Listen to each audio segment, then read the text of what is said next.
Hey friends, today I'm going to share with you the world's best sugar cookie recipe. Now, I may be a little bit biased because this is my grandmother's recipe that I grew up eating, but nevertheless, I've never heard anything but positive feedback about these cookies. They are soft and tender, the perfect balance of sweetness and tanginess from the cream cheese.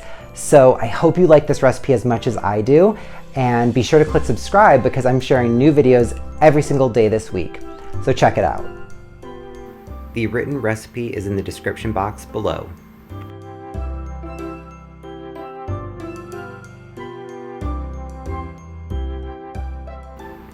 Like most cookie recipes, this one starts with creaming together the butter.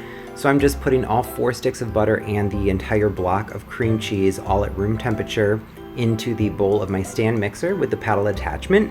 You're gonna blend this just for about 60 seconds. You're just trying to get the butter and cream cheese to be evenly incorporated. That way you can add the sugar and start creaming, and it just goes along a little bit more smoothly. So now I'm adding in 2 cups of sugar, and I'm going to cream this on high speed until it's light and fluffy.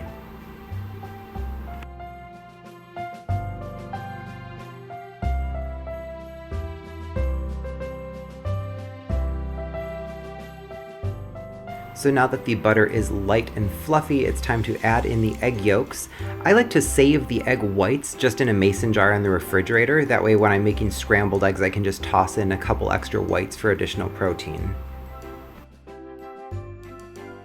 Now just a quick mix to evenly incorporate the egg yolks and the vanilla extract.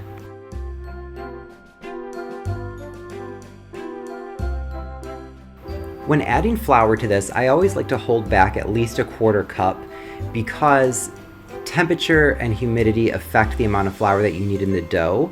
So I put in 4 cups, I pulse it on a low speed to get the flour incorporated, and then I just pinch the dough to do kind of a moisture check on the dough. So this should feel like a very sticky and a very kind of wet dough. However, it shouldn't feel slimy. So if this feels really kind of runny and loose, it needs a little bit more flour. So you can see when I finish what the texture of my dough looks like, and that's what you're going for. And as with any cookie dough, you don't want to over mix this. So I would rather have a little unincorporated flour on the edge of my bowl than an overworked dough. And when it comes to rolling, you have 2 ways to proceed.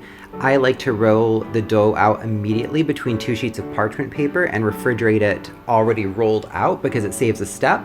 Alternatively, you could wrap this in cling film and put the entire ball of dough in the refrigerator to chill for 2 hours. You will have to take it out, let it come up to room temp a bit before rolling it out. So it's just however you want to do it. So after chilling, I just peel off the parchment paper from the front and back. And then it's just a matter of cutting out whatever shapes you want to use. You don't really need to leave too much space between the shapes on the cookie sheet because this dough doesn't spread much.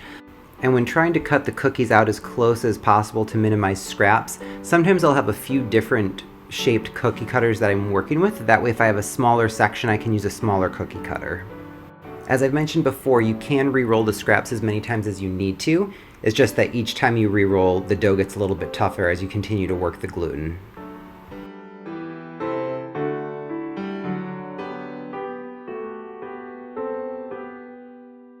You'll know when these are done because the edges will start to pick up a little bit of a golden brown color, but the cookie itself doesn't brown much on the top.